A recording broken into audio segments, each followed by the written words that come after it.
Tandur town ward number 34లో వర్షాకాలం ఉన్న దృష్ట్యా ప్రజలు ప్రమాదాల బారిన పడకుండా ఇనుప విద్యుత్ స్తంభాలను తొలగించాలని, జియో కంపెనీ వైర్లు విద్యుత్ స్తంభాలతో కలిపి విద్యుత్ వ్యవస్థను ఇబ్బందుల పాలు చేస్తున్నాయని వార్డు కౌన్సిలర్ పటేల్ సుప్రీత కరుణాకర్ పేర్కొన్నారు.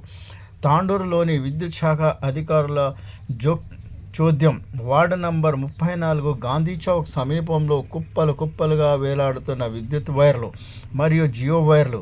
విద్యుత్ శాఖ అధికారులు వార్డు నంబర్ 34లోని ఇనుప స్తంభాలను తొలగించి వాటి స్థానంలో నాణ్యమైన సిమెంటు స్తంభాలు వేయాలని స్థానిక కౌన్సిలర్ సుప్రీత కరుణాకర్ గారు కోరుతున్నారు.